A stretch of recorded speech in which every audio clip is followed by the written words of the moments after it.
जंतर मंतर के आंदोलन पर पुलिस कर्मियों पर हमला करने वाले कौन थे? वो सीजेपी के कार्यकर्ता थे। वो क्या ये कहना चाह रहे हैं सौरभ दास ये जिम्मेदारी ले रहे हैं कि वहां पत्रकारों पर जो हमला किया वो सीजेपी के कार्यकर्ता थे, वो छात्र थे। तेरा तो गेम बजाना पड़ेगा। ये कहना चाह रही है अगर ये जिम्मेदारी ले रहे हैं तो बात ही खत्म हो गई। ये अगर जिम्मेदारी वहां पत्रकारों का लिंचिंग की गई, मॉब लिंचिंग की, पुलिस वालों की मॉब लिंचिंग हुई, आरएफ के कर्मचारियों की मॉब लिंचिंग, बिल्कुल ये अब ये देखिए अर्बन नक्सल की भाषा यही होती है। क्या ये क्या बक रहे हो? इनके पास क्या प्रमाण है? प्रमाण दीजिए, बीजेपी आरएसएस का प्रमाण दीजिए, प्रमाण दीजिए, अभी दीजिए प्रमाण, अभी प्रमाण दीजिए, अभी प्रमाण दीजिए। अगर आप सच्चे आदमी तो अभी प्रमाण दीजिए, अभी प्रमाण दीजिए, अभी दीजिए ना। अर्बन नक्सल होना यही है। अबे साले झूठ बोलना यही अर्बन नक्सल का प्रमाण, यही प्रमाण है। आप आरएसएस और बीजेपी का आप एक्सपोज हैं। अच्छा नमस्कार दोस्तों, डिबेट टाइम की इस वीडियो में आपका स्वागत है। आज की एक और वीडियो धमाकेदार होने वाली है। तो दोस्तों आज की डिबेट वीडियो होने वाली है बीजेपी प्रवक्ता प्रेम शुक्ला और सीजेपी प्रवक्ता सौरभ दास के बीच। आज की डिबेट का मुद्दा प्रधानमंत्री के भाषण को लेकर है। उन्होंने अपने भाषण में दिमागी नक्सल किसको बोला, उसी को लेकर सौरभ दास और प्रेम शुक्ला के बीच में तीखी बहस देखने को मिली है। तो दोस्तों आप लोग से अनुरोध है डिबेट में अंत तक बने रहिएगा और पूरे डिबेट को ध्यान से सुनिएगा। और हाँ दोस्तों, वीडियो अगर आप लोग को अच्छी लगे तो वीडियो को लाइक करके चैनल को हमारे जरूर सब्सक्राइब करिएगा। आइए आज की शानदार डिबेट को स्टार्ट करके देखते हैं। चलिए शुरू करते हैं। सौरभ दास, क्यों आपको लगा कि आपके लिए इसका इस्तेमाल किया जा रहा है? कहीं भी सीजेपी का इस्तेमाल के नाम का इस्तेमाल नहीं किया गया था। यह कहा गया था कि आप लोग जरा इस सोच से संभल के रहिएगा। तमाम युवा वर्ग को प्रधानमंत्री चेतावनी दे रहे थे, इशारा दे रहे थे या समझाने की कोशिश कर रहे थे कि इनसे दूर रहिएगा सर, जो ये अलगाववादी सोच है। तो आपको क्यों लगा कि आपको कहा जा रहा है? Good question. देखिए, जो भी साहिल जी, जो भी दिमागी लोग हैं, दिमागी लोगों को पता है कि इशारा किस तरफ था। जंतर मंतर में इतना बड़ा आंदोलन हुआ, क्या वो सारे बच्चे जो वहां आए थे, स्टूडेंट्स जो आए थे, क्या वो नक्सल्स हैं? अगर नक्सल्स है तो फिर हमारी सारी मांगे क्यों पूरी की गई? अरे बाप रे, ये तो धोती खोल रहा है। मतलब क्यों उसको एक्सेप्ट किया गया, क्यों रेजिग्नेशन हुआ? बट बीजेपी तो कह रही है कि आपको कहा ही नहीं, आपको कहा ही नहीं, उन्होंने तो पूरा डेफिनेशन दिया हुआ है। दिमागी लोगों को पता है कि इसको डॉग विस्लिंग बोलते हैं। And prime minister of India red fort में कोई पॉलिटिकल इवेंट नहीं था, ये तो इंडिपेंडेंस डे का इवेंट था, जो एक स्टेट्समैनशिप नैतिकता में उनको वहां पे स्पीच देना चाहिए था, लेकिन उन्होंने वहां पे एक पॉलिटिकल स्पीच दिया। बहुत ही दुर्भाग्यपूर्ण कमेंट किया देश के युवाओं के खिलाफ, क्योंकि देश के युवा अभी रोड पे उतरे हुए प्रोटेस्ट कर रहे हैं। पूरे देश भर में प्रोटेस्ट हो रहे हैं ऐसे विफल सिस्टम के खिलाफ। तो उनका आप कंसर्न्स ना सुन के उनको एक आप टर्म दे रहे हो, उनको आप दिमागी नक्सल बोल रहे हो। एंड आप उनके बात अगर मान रहे हो, अल्टीमेटली मानना तो पड़ता है, क्योंकि आपने डॉग विस्लिंग शब्द का इस्तेमाल किया हुआ है। बड़ा दिलचस्प शब्द है ये, डॉग विस्लिंग। ये शब्द का इस्तेमाल कई बार विदेशों में किया जाता है। आप डॉग विस्लिंग शब्द का इस्तेमाल कर रहे हैं। जरा डिकोड करिए आप इस शब्द का इस्तेमाल क्यों कर रहे हैं, और प्रधानमंत्री का जो स्टेटमेंट, जो भाषण उनका लाल किले से हुआ है, उसे आप इस मायने में क्यों देखने की कोशिश कर रहे हैं? जरा डिकोड करिए। उसके बाद विनीत जिंदल हमारे साथ में, वो उस पर कुछ कहना चाह रहे हैं। सौरभ दास, देखिए, इस चीज पे तो हमें ज्यादा डिबेट करना ही नहीं चाहिए। कोई भी लॉजिकल इंसान, रैशनल इंसान जो है, पढ़ा लिखा युवा है, उसको समझ में आ रहा है कि ये कहां से बोला जा रहा है, क्यों बोला जा रहा है। इतना बड़ा आंदोलन हो रहा है, पूरे देश भर में हो रहा है, उसको एनआरकी बोला जा रहा है। उन्होंने ये भी तो बोला था ना अपने स्टेटमेंट में कि एनआरकी की तरफ ले जा रहे हैं। तो ऑब्वियसली बात ये है कि इशारा पूरा ये सारा जो प्रोटेस्ट हो रहा है उसके तरफ हो रहा है। देखिए, मैं आपको बस ये बता रहा हूं कि आप अगर ये प्रोटेस्ट के वजह से आप बात मान रहे हो, अगर आप रेजिग्नेशन करवा रहे हो अपने मिनिस्टर की, तो आप विफल हो ना। आप प्राइम मिनिस्टर फिर नक्सलों के बातों में आ रही है, उनको फिर रेजिग्नेशन दे देना चाहिए, होम मिनिस्टर को रेजिग्नेशन दे देना चाहिए। ये सब टर्म्स यूज करके आप लोगों को डरा धमका नहीं सकते हो।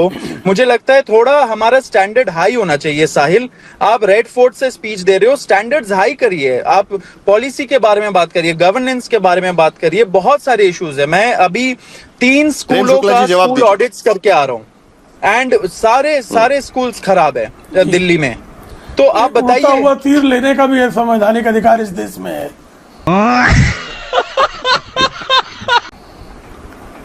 उड़ता हुआ तीर लेने का भी संवैधानिक अधिकार कुछ लोगों को है, उड़ता हुआ तीर ले सकते हैं। आदरणीय प्रधानमंत्री जी ने किसी छात्र आंदोलन को कहीं से भी दिमागी नक्सल नहीं कहा है।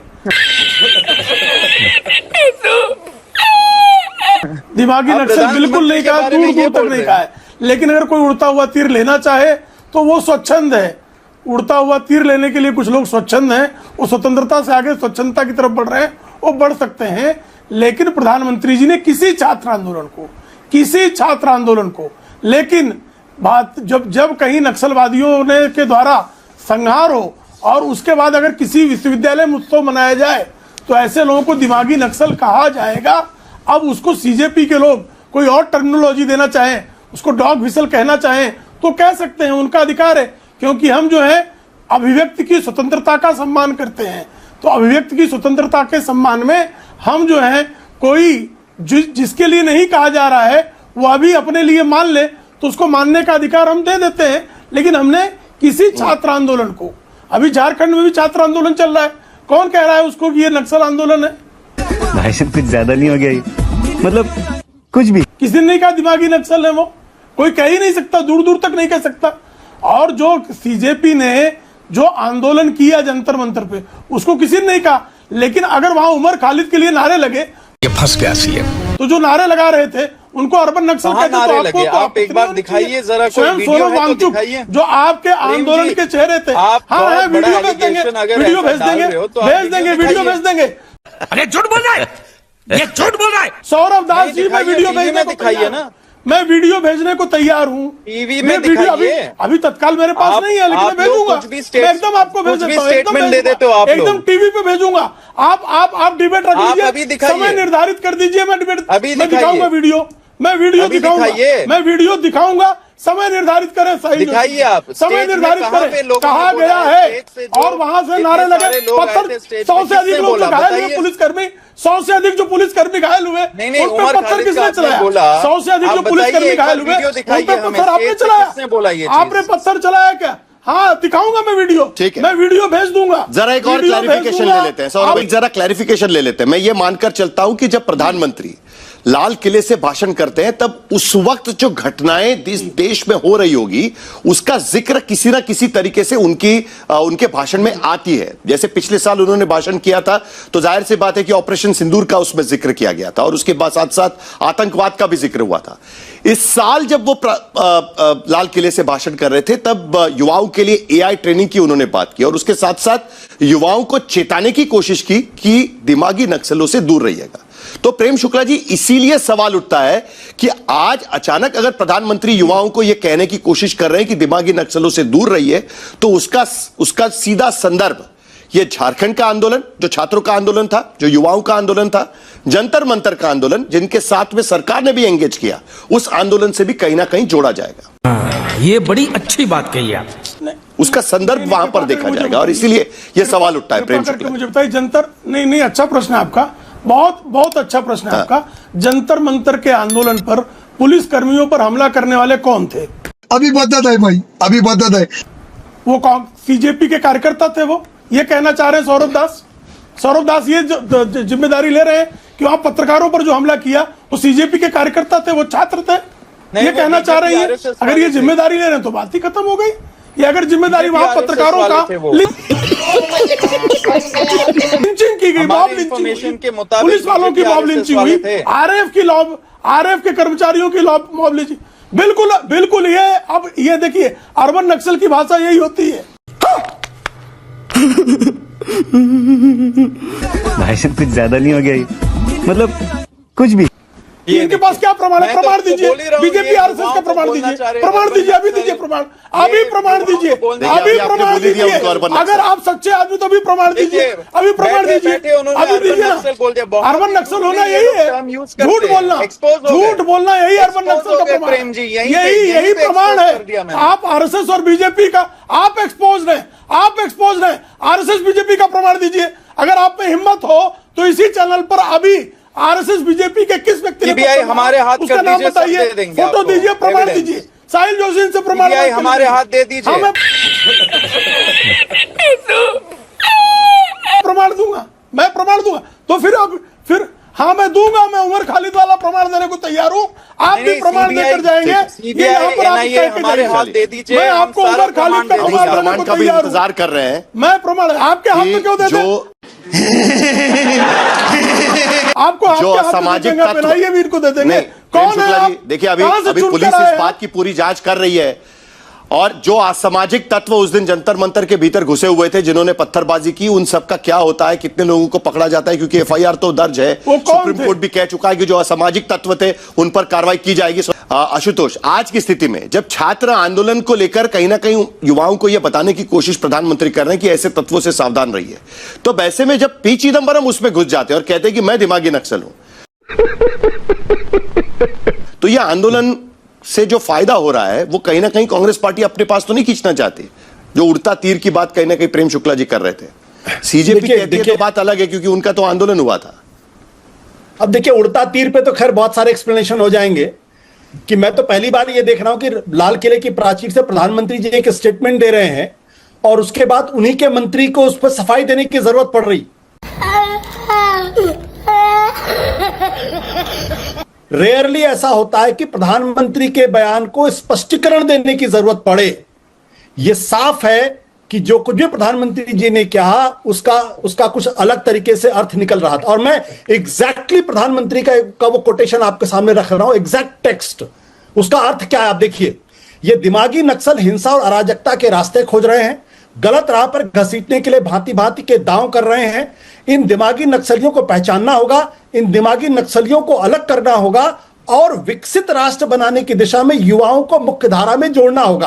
प्लीज ये अच्छा इसका मतलब प्रधानमंत्री जी मान रहे थे कि युवा इस वक्त देश की मुख्य धारा में नहीं है।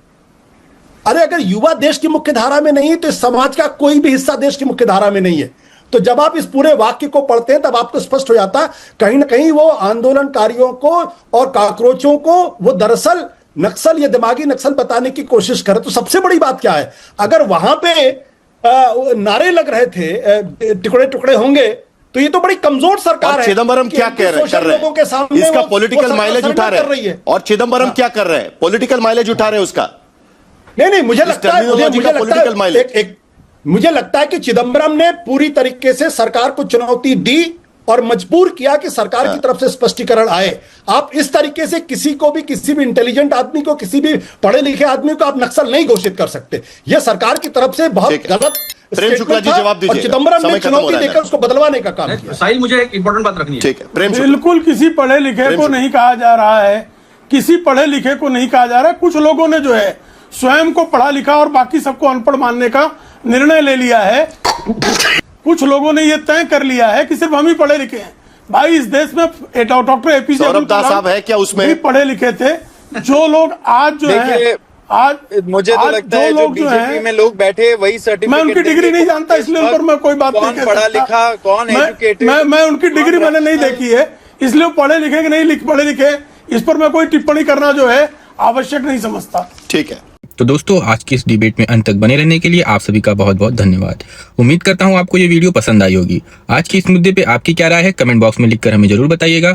और हाँ दोस्तों, अगर आपको ऐसी डिबेट वीडियो देखना पसंद है तो वीडियो को लाइक करके हमारे चैनल को सब्सक्राइब जरूर कर लें, क्योंकि आपको यहाँ पे ऐसी ही शानदार डिबेट देखने को मिलती रहेगी। इस वीडियो को ज्यादा से ज्यादा शेयर कीजिएगा। आपसे जल्दी मुलाकात होगी एक और बेहतरीन डिबेट के साथ। तब तक के लिए जय हिंद, जय भारत।